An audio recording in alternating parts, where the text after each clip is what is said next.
Hi folks, Bob Reese here with the Guides Forecast, giving you a fishing report for the 4th of August. Starting with the ocean, we had a heck of a north wind there, and so the folks that did make it out, where we have been catching fish to the north, they really had a heck of a ride out there.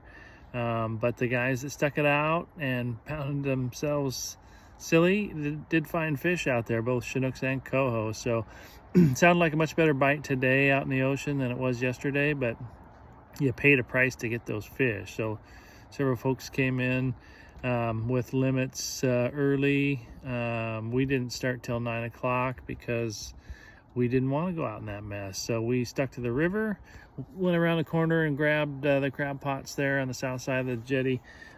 Folks, you guys have heard me talk about the phenomenon that happens on when this north wind whips and can't make its way across the screaming outgoing tide. It really knocks the momentum, the outgoing tide inertia from the mouth of the Columbia knocks the north wind chop down to nothing on the south side. It's unfortunate that there just aren't any biters on the south side right now. A couple folks tried, but we had a pretty easy time getting to the crab pots. Crabbing, isn't great. Overnight soak got us about 16 keepers, and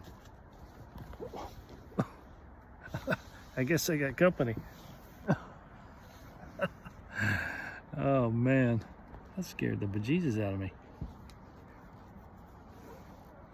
Guess I'm having venison for dinner tonight. Let's see, where was I? And yeah, so keeper crabbing wasn't great, but we'll hope for a longer soak. Longer soaks tend to produce some better catches. So as far as river fishing goes, really not a fantastic bite on the low part of the slack there. Last trickle outgoing, a few fish on the Washington side. The better bite, I believe, was between buoys 14 and buoy 10. We got a chance for 2 Chinook on the last part of the outgoing tide on the red line there, west of buoy 12. One we busted off, the other we lost at the boat. And one took a spin fish and the other took a spinner chunk bait. So those spinner chunk baits have been working pretty well this season. And so the spin fish, but then we didn't get over to the Washington side to do any hover fishing on the first part of incoming tide. It is a strong incoming tide after a -1 foot.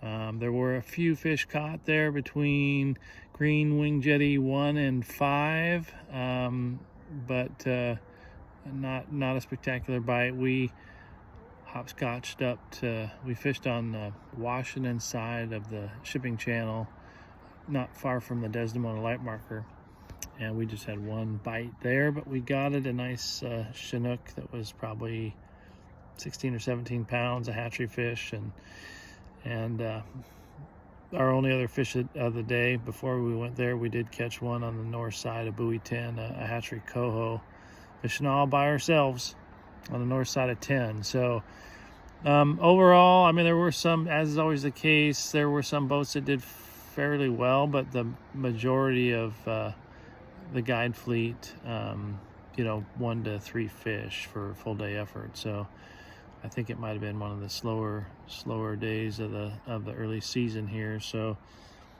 tomorrow, the weather forecast looks quite a bit better for the offshore opportunities. So I'm sure I'm going to be finding myself. Matter of fact, I'm doing a 5 o'clock start, so going to get over the bar early. It'll be about high slack at daybreak, so won't have much to worry about on the outgoing.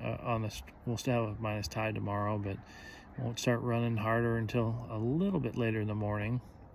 And the wind forecast looks real well, so those folks that are going out skipping church on Sunday, head north, in my opinion. Stick close to the green line. There is historically a nice bite, which might occur even west of buoy 7 tomorrow.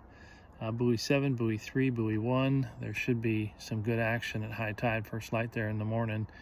Don't think you got to go too far north. The last time I fished out there, day before yesterday, there was quite a few fish close to the river mouth. So try short early. Don't go too far north without trying close to the green line, and there should be some pretty good action. I'm not exactly sure what the ratio of coho to Chinook was, the coho have been relatively absent in the near shore in recent days, so maybe we got a good batch of them around after today's success. So we'll keep you updated. Look for tomorrow's report, and subscribe to our YouTube page. Hopefully you got a chance to get in on one of the recorded webinars we've had for the Buoy 10 fishery, because things are about to get good. Stay safe out there.